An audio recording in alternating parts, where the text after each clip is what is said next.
And now, the last of Donald Trump's birthday cards. Okay, now I get to read my birthday cards. Okay, nice.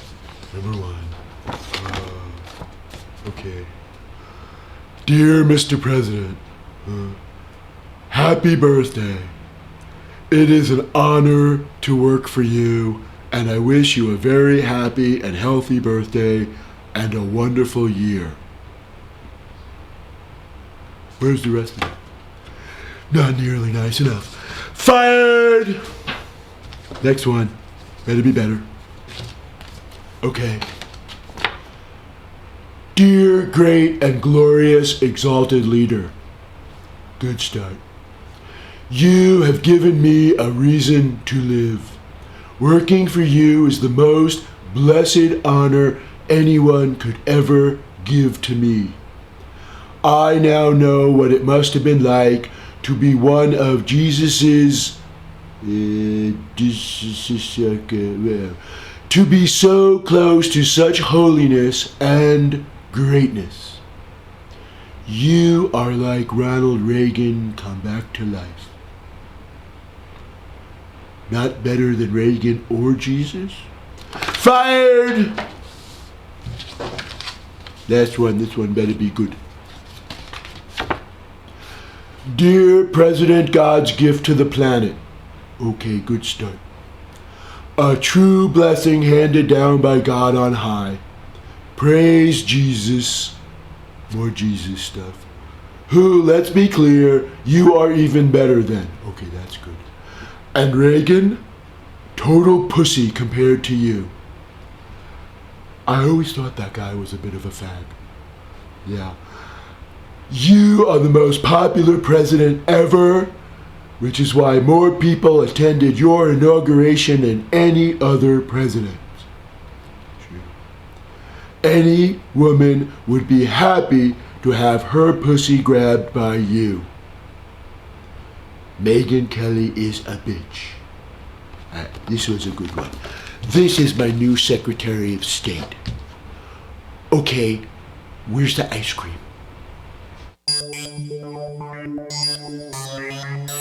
It's time for Forward Nation Radio.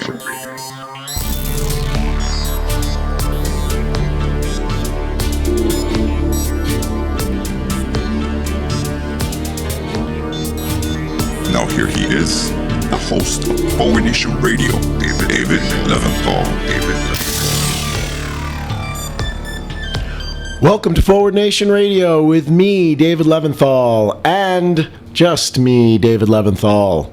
Back to our usual format today. You're going to have to listen to me drone on a little bit on the news. We'll take a listener question, and we'll have a little bit of time at the end to begin discussing something that's going to be a repeated theme on this show. How to spot reasoning fallacies where people are trying to deceive you and manipulate you in ways that get you to make bad decisions.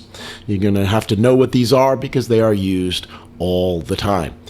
We hope that you were all able to listen to last week's show with Dr. Joseph Cohen. We're very happy to have Dr. Cohen on the show talking about the research that formed the basis of his book, Financial Crisis in American Households. We look forward to having Dr. Cohen and other guests on in the future. I'd like to start off a little bit with a bit of an apology. I am losing my voice somewhat. I assume that will come across on the radio. Apparently I spent too much time yelling at my TV last night. And actually, while that could be a joke for those of you who are familiar with the fact that Donald Trump apparently likes to yell at his TV at night, this is actually a true story. One thing I have in common with President Trump, I guess, I'm sure there's not a lot of things, but I suppose the difference is that I don't assume that Donald Trump is yelling at me on the TV. That's the difference. Anyway, start off with the news. First story is healthcare. Turns out the Senate's not just going to let the House bill die. They're working on a bill of their own, or so we're told, because it's being done in super secret mode. That's right. Change 1/6 of the U.S. economy. Change it for a lot of people, cost lives. You really want to do that kind of thing in secret, and you want to be working on a real strict timetable. Senate is promising that they'll have it done by the end of next week. presumably a lot faster. I don't know why it takes so long to just cut taxes for rich people, but apparently they're sitting around in secret and figuring out how they're going to do this. Hypocrisy, anybody? Some might point out that the Republicans were bashing Obama and the Democrats for rushing through health care over a matter of many months, including lots of public hearings with experts. Does anybody think that behind the scenes we have healthcare experts providing their advice as opposed to tax lawyers? But hypocrites is probably too nice a word. Hypocrites implies that you change your opinion as it suits you. Does anybody really think that the Republicans believe any of the shit that they're slinging for the rest of us? Especially Senator McConnell, the architect of all this. Hypocrite is probably being too generous. He's just completely full of shit every time he opens his mouth. The outrage over the way the Democrats did health care wasn't real, and any argument about why they're doing it the way they're doing isn't real. They're just doing what they want to do, and they're always trying to win. Let's talk briefly about hypocrisy or bullshit. Let's talk for a moment about Senator McConnell. Senator McConnell, the majority leader from the great state of Kentucky, got on the fast track to Senate leadership through his role many years ago as head of the Republican Senatorial Campaign Committee. Why is this such an important position? Well, under campaign finance rules that existed then, prior to the enactment of McCain-Feingold, limits on donations to political campaigns were skirted in large part through something called soft money, which is basically money laundering, if you watch The Sopranos or any other mob-type movie. And the way most of the money was laundered in the old days was through national political parties. So while you're limited in how much money you could donate to candidate Boy George, for instance, you could donate millions through the party, and the party would make sure that it got to the support of the person you wanted it to support. That gave an incredible amount of power to the political parties, and in particular, the person who controlled the purse strings and doled out the money. And that, in the case of Republicans, was Senator Mitch McConnell, who decided who got the money, which good, loyal soldiers got the money, and which did not.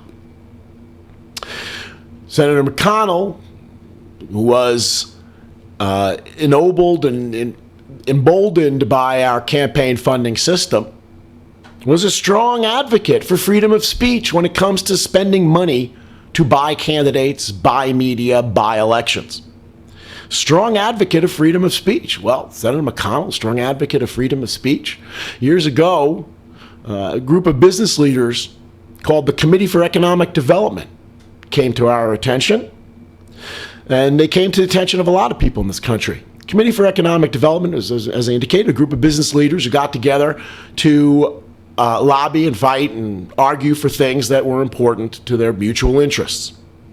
And they made waves when one of their issues became campaign finance reform. You might say, why would business leaders be supporting campaign finance reform? Well, the answer is these weren't the biggest businesses, and these weren't the ones who benefited as much from our campaign finance system. In fact, they often were the recipients of extortion from politicians, implementing pay to play. If you want any possibility of ever getting a government contract, you had better donate to the political party that I represent. So they started resenting the fact that our political funding system benefited huge multinational corporations at the expense of the smaller businesses that every politician tells you that they really love. And they supported campaign finance reform, and they were being public enough about it that the head of the Republican Senatorial Campaign Committee, Mitch McConnell, decided to write them a letter, which was subsequently publicized. The letter said, campaign funding is a matter of free speech, and if you don't agree, you should resign from the committee immediately.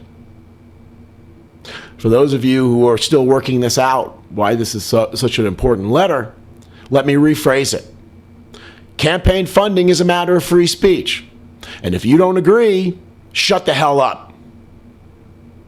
This became ludicrous and got the committee a whole lot of attention because of how Mitch McConnell was lame enough to completely give away the game in a letter that he wrote to these people that was made public. This is the same Mitch McConnell who just a few months ago was able to demonstrate how much he believed in free speech by shutting up Elizabeth Warren on the Senate floor during the confirmation hearings for Attorney General Jeff Sessions when she tried to read a letter from Coretta Scott King. He told her to shut up and kicked her out of the Senate. So much for, intellectual rigor, honesty, integrity. Anyway, we keep asking on this show for you to become more politically active and to take a role. We are going to provide you with Senator McConnell's phone number if you have a problem with the fact that the health care bill is being enacted behind closed doors without public input in a rushed manner. And we will, for purposes of this show, I'm now being handed a phone, we will call Senator McConnell's office to show you how easy this is. I hope this works. 202-224-2541. And calling.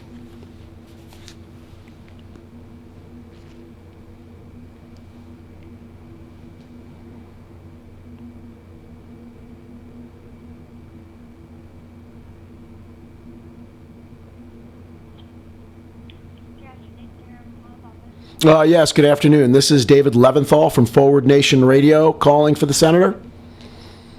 I'm sorry, he's unavailable right now. If you would, please, yes.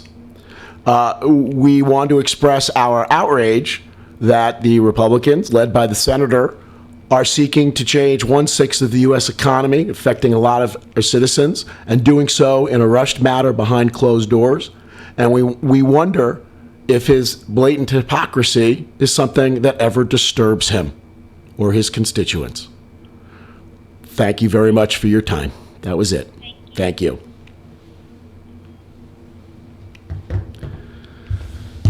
There you go. This works better, by the way, if the senator, congressman, legislator in question is from your district and you're a constituent. But the fact is, they do count phone calls. They do measure the outrage. Doesn't take very much to make a call. Keep your congressman and your senator's direct dial number on speed dial and get used to calling it. Who was I listening to the other day where they indicated that their congressman or senator is on speed dial and they wake up in the morning and the first thing they do is reach over for their phone, hit the speed dial and say, here's what I would like to register. And they do count phone calls. They do count emails. Find the emails. Saying something, registering your complaints can matter. Okay, also in the news, just breaking, I'm sure you've heard a little bit about the Georgia congressional race. The race for an open seat left by vacating the seat of Tom Price, our new Health and Human Services Secretary. Speaking of healthcare, this was the most expensive congressional race in American history. Well, it's understandable, I guess, that it's the most expensive race in history. You got to imagine that this is a pretty coveted seat, not just by Democrats and Republicans, but considering how Tom Price was able to leave this seat and cash in by being a corrupt member of the Trump administration, how he has been cashing in since he's become the head of Health and Human Services, you got to figure this is a stepping stone to real riches. Obviously, it was also a big battle between Democrats and Republicans hoping to make a statement in the future before the 2018 congressional elections about what might happen and how maybe the Democrats can take over the House of Representatives. Well, the bad news is the Republican candidate has won. What do we learn from that? I was asked actually recently. Isn't that bad news? First of all, a couple things. What does that say about campaign funding?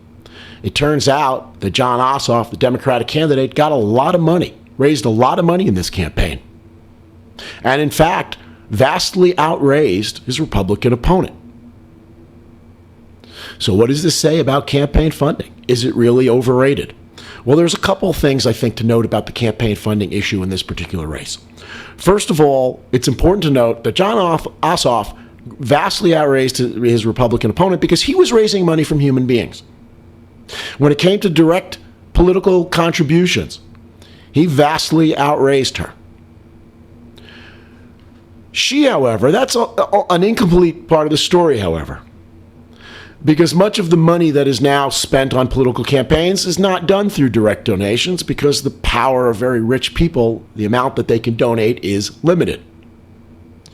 So while he vastly outraised her when it came to individual contributions, she vastly outspent him when it came to super PAC and special interest spending, more money laundering. This is the way the wealthy people and corporations spend on elections. So what we can learn from this election is that the corporate campaign funding beat the individual campaign funding. Now, I know Republicans have made an issue that a lot of Ossoff's campaign contributions were coming from outside the state. And frankly, I believe that is a legitimate concern, if that were really a legitimate concern for Republicans. Obviously, one would prefer that the money, whatever money is being used to support one candidate in a House race, were coming from people who actually were his or her constituents. The problem with that is, once again, that's Republican hypocrisy. Republicans don't believe that money should be limited to just that area. You could bet, by the way, that much of Karen Handel's money was coming in from wealthy donors that were also not residing in the district and were spending on super PACs, people like the Koch brothers. In fact, it was the Republicans who pushed forward a case that got decided by the Supreme Court a few years ago, McCutcheon v. FEC, that overturned aggregate contribution limits. The theory being that you can donate to your political candidate, and there's only a certain amount beyond that that you should be able to donate to other political candidates. And it was the Republicans who argued, and in fact, former Justice Scalia of the United States Supreme Court, who talked about people deserve representation. People deserve to not be limited in what they're spending on their representation. Well, by that logic, my representation goes way beyond my district because by definition, you are speaking about spending money on representatives who are not actually representing your district or your state. So it's the Republicans who've been pushing this issue to allow outside money and more outside money to get into campaigns, and now they're complaining, and I guess somewhat successfully, that Jon Ossoff raised a lot of money. The other thing that's important to note about this, does this indicate that the role of money in our elections is exaggerated? And I would say it clearly does not, but there's an important distinction that needs to be made. Money wins elections when it is not sufficiently countered by money on the other side. When two parties have a ton of money to spend on an election, the fact that one has a little bit more than the other is usually not dispositive. But frequently what happens in our elections is that one side so overwhelms the other side does not have enough money to respond to the lies, the TV commercials, the bullshit that's being peddled by the other side. And in that case, the money is dispositive. The key is that both sides need to raise enough money that they have a possibility of competing. If you do not raise a lot of money, then you do not compete. What else this race indicates, important to understand. People say, the Republicans won. Take that, Democrats. Isn't this bad news? Well, it's important to understand that this is an overwhelmingly Republican district. And the fact that the Democrat got 47 or 48% of the vote, I'm not sure what the final count was, it was somewhere around there the last I watched, means that this race was a heck of a lot closer than it's ever been in the past in this district, or at least for a very long time. And hopefully, for those congressional districts that are not as overwhelmingly Republican, if the Democratic candidate picks off as many voters and motivates as many Democratic voters to show up for the polls, the Democrats will do a lot better during the 2018 elections, and the result will be a lot happier one. That leads us into our next discussion. The United States Supreme Court has agreed to take a case on the concept of gerrymandering. Gerrymandering is we've talked about this before, is drawing of congressional districts or legislative districts in such a way as to maximize your political power. Not to maximize voting rights, by the way, but to maximize your political power. The way this is done frequently is to aggregate all of your opposition party voters into as few districts as you can get them thus preserving a workable majority in all of the other districts for your political party. I'll explain a little bit more in a moment. But here's what the Supreme Court's going to be deciding, and here's what the Supreme Court has said in the past. In the past, the Supreme Court has said that if you gerrymander, if you draw congressional or legislative districts with race in mind, in order to promote racial representation or limit racial representation, that violates the Constitution. But if you do it for political ends, if you are drawing legislative districts so that you get to win elections, you get to deny people true democracy, and you get to deny your opponents a chance to win, the Supreme Court has previously said, well, that's okay. That's right. Think about what I just said. That it's okay, it somehow does not offend the United States Constitution that people get to draw legislative districts to prevent democracy to win elections. As wise people have said, in a democracy, voters choose their representatives. In America, representatives choose their voters. Thus, we don't have democracy. Generally, and we hope that 2018 is an unusual election, but generally the districts are made so safe that and combined with campaign finance, out of 435 congressional districts, fewer than 40 are actually contested in any given year in a general election. Fewer than 10%. Gerrymandering needs to be ruled unconstitutional. There needs to be some ruling that there needs to be some blind, nonpartisan congressional districting. The case at issue in the Supreme Court is coming out of the state of Wisconsin, where it's pointed out that I believe in the Wisconsin state legislature there are, I believe it was 98 seats. And in an election year in which Republicans were actually outvoted by Democrats in the state, the Democratic presidential candidate had a majority within the state. Republicans got 60 of the 98 legislative seats. Is this a statement that the voters prefer Republicans?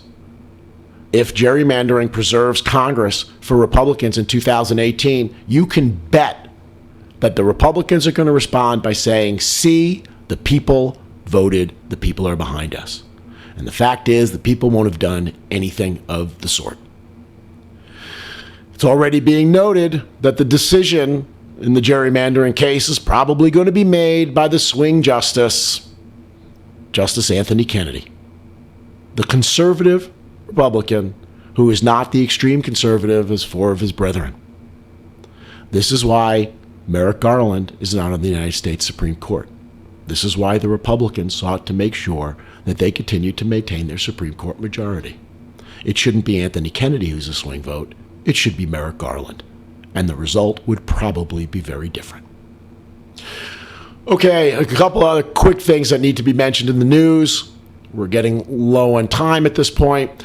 There is a lawsuit being brought by about 200 congressmen and a couple of states, and state of Maryland and Washington, D.C., suing Donald Trump and the Trump administration for a constitutional violation of the Emoluments Clause. In other words, Donald Trump's blatant self-dealing while he's president of the United States, his blatant benefiting from foreign money, from staying at his hotels and all kinds of things, which seems to blatantly violate the Constitution, should be adjudicated by the United States Supreme Court. Well, here's the fun part of that. It's worth bringing up. The case may very well not even make it to the United States Supreme Court, or at least the merits of the case may never get to the United States Supreme Court. This is being discussed that maybe because it's Congress, they will meet the standing requirement and be able to sue. In order to be able to sue for corruption, you need to show that you are harmed by it. The Supreme Court has already ruled that a taxpayer does not have sufficient harm to give him standing to sue for tax policy or for spending policy that is harming the taxpayer. Well, in this case, will the Supreme Court just say they don't have the right to sue here? Well, hopefully not. But this puts me in mind a few years ago when the Supreme Court was facing the same issue, to understand standing. Early in the Bush administration proposed an energy policy which was a blatant giveaway to oil companies and fossil fuel companies, and obviously terrible for human beings and the planet. When people said, how could you justify an energy policy that does not promote conservation, but in fact gives money to rich oil companies? The response was, this was the recommendation of the Energy Task Force. The response from the Bush administration, or the response from people was, okay, then who is this Energy Task Force that came up with such a blatantly awful policy? And the response from the Bush administration, I kid you not, look it up, was, we're not going to tell you. It's a secret. Sound like healthcare? It's a secret. Leading to the federal government suing the federal government, what was then called the General Accounting Office of the United States government, which is supposed to be responsible for cutting down on corruption and stuff, sued the vice president's office, from which the Energy Task Force was conducted, to force the disclosure of the names of the people on the Energy Task Force. And you know what the Supreme Court said? They did not have standing to sue. We did not have to consider whether the vice president had to disclose the names of people who were making U.S. energy policy. In fact, the Supreme Court said, and again, we are not making this up, the only party with standing to sue the vice president to compel the disclosure of the names of the people on the Energy Task Force who were making U.S. energy policy was the vice president. So if the vice president decides to sue himself, let's go ahead and consider the case. Okay, quickly a question. We have a question from Dylan from Forest Hills, New York. What political implications do you think AI, artificial intelligence, and automation will have over the next 10, 20, or 30 years?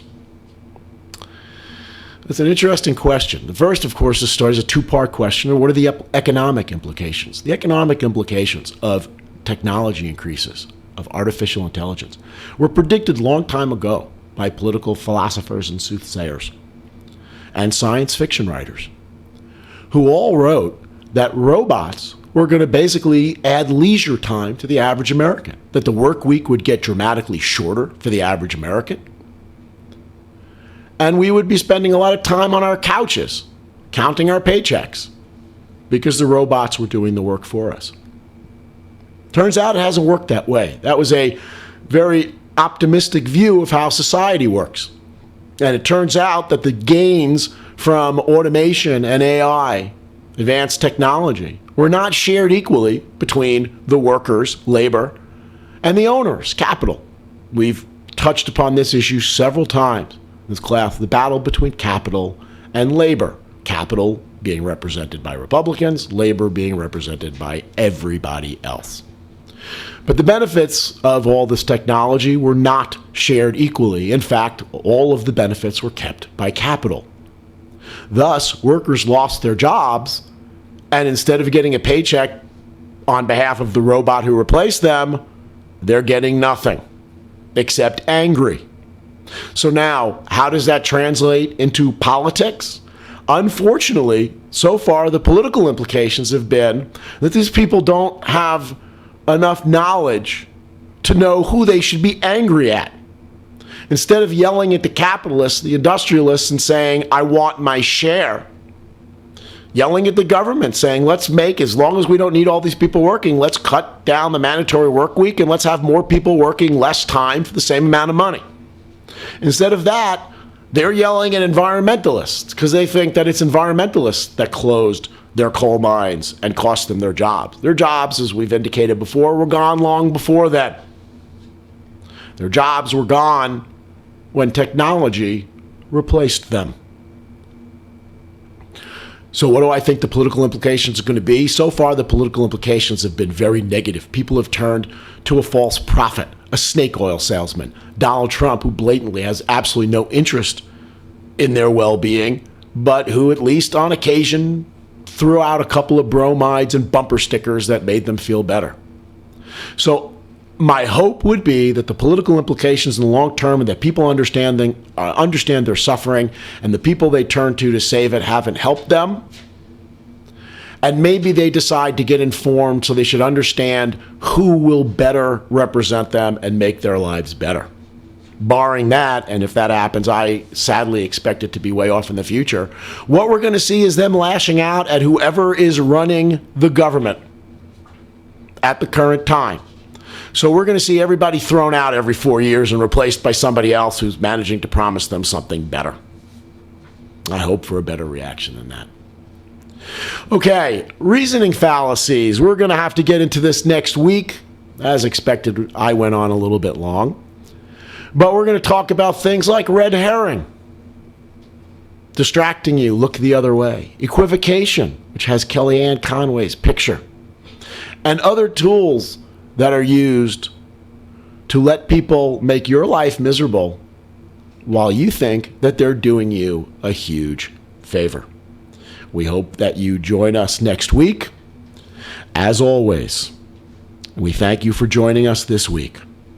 Like looking forward, go to forwardnationradio.com. That's forwardnationradio.com, and get the full experience. You'll see the video from this and every episode there, and on our YouTube channel as well. Don't miss the next Forward Nation Radio podcast on Podbean at podbean.com. If you love what you heard, or even like it a little, please like us on Facebook and subscribe to our YouTube channel. Tell your friends, spread the word. Forward Nation Radio. See you next week.